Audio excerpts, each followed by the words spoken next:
आज हम बात करेंगे एचडीएफसी के ऐसे एक शानदार फंड के बारे में जिसमें आप 50,000 रुपये का लमसम अमाउंट इन्वेस्ट करके आप अपने लिए 4 करोड़ का कॉर्पस बना सकते हैं। इस वीडियो में पूरी डिटेल बताऊंगा कि किस टाइप के इन्वेस्टर के लिए ये फंड सही है और किस टाइप के इन्वेस्टर को इस फंड से दूरी बना के रखना चाहिए और मिनिमम होल्डिंग आपको कितने टाइम होना चाहिए तो आप इस फंड को फोकस कर सकते हो। तो चलिए वीडियो को शुरू करते हैं। वीडियो को शुरू करने से पहले आपसे रिक्वेस्ट है, चैनल पर पहली बार आए हैं तो चैनल को सब्सक्राइब और वीडियो को लाइक शेयर जरूर करते हैं।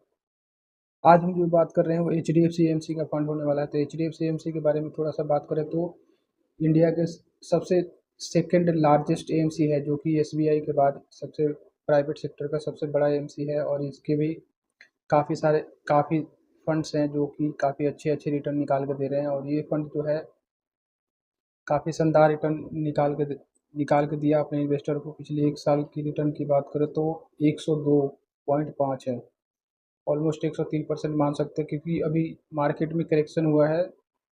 तो अगर इस टाइम पे अगर आप इन्वेस्ट करते हो तो आपको लॉन्ग टर्म में आपको काफ़ी अच्छा रिटर्न देखने को मिलता है, क्योंकि करेक्शन भी ठीक ठाक हुए है मार्केट में। और इस फंड की फंड साइज की बात करें तो 3,665 करोड़ का फंड साइज है। और एक्सपेंस रेशियो की बात करें तो 0.71 है। और एक साल से पहले अगर आप विड्रॉ करते हो तो इस पर 1% का एग्जिट लोड लग जाता है। और एक साल से पहले अगर आप रिडीम करते हो पैसे और तो उस पर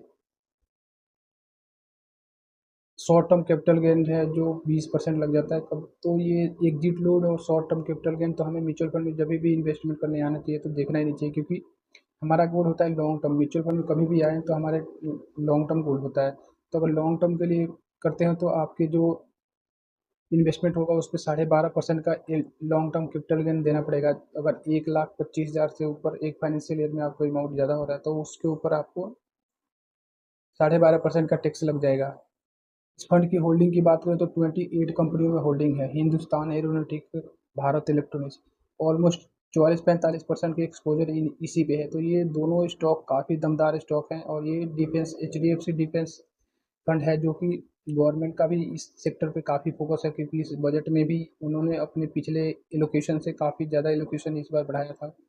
और दिन पर दिन इस सेक्टर में एलोकेशन बढ़ा रही है गवर्नमेंट, और गवर्नमेंट का भी फोकस है इस पर। और प्राइवेट कंपनियों का भी इस इसमें आगे लाया जा रहा है गवर्नमेंट के थ्रू कि आत्मनिर्भर भारत के तहत इसमें जो भी इम्पोर्ट की डिफेंस में इम्पोर्ट की जो भी गुड्स आ रही हैं उनको कम किया जाए और एक्सपोर्ट बढ़ाया जाए। तो इससे आने वाले टाइम में आपको फ्यूचर में काफ़ी ज़्यादा रिटर्न मिलने के चांसेस हैं। फिलहाल इस फंड में अगर मिनिमम एस आई पी और लमसम बात करें तो अभी बंद है, लेकिन फिर आने वाले फ्यूचर में चालू हो जाएगा एस आई पी। लमसम तो थोड़ा डाउट है, लेकिन आप लमसम करने के लिए आप एस आई पी को टुकड़े में बांट सकते हो। टुकड़े में 2 3 4 टुकड़े में करके एस आई पी आप उतने लमसम कर सकते हो जितने की आपकी लमसम करना है। और उस जब उतना पैसे पूरा हो जाए तो आप उस एस आई पी को क्लोज कर सकते हो। ऐसे करके इस फंड में फ्यूचर में आपको लॉन्ग टर्म में काफ़ी अच्छा रिटर्न बना कर दे सकता है। कभी भी आप लमसम करें या एस आई पी करें तो आपको एक गोल डिसाइड जरूर करना चाहिए कि आप किस पर्पज़ के लिए इन्वेस्ट कर रहे हैं। उस वही पैसा इन्वेस्ट करें जो आपके लॉन्ग टर्म तक उस पैसे कोई काम नहीं है, क्योंकि म्यूचुअल फंड में कभी रिटर्न की गारंटी नहीं होती है।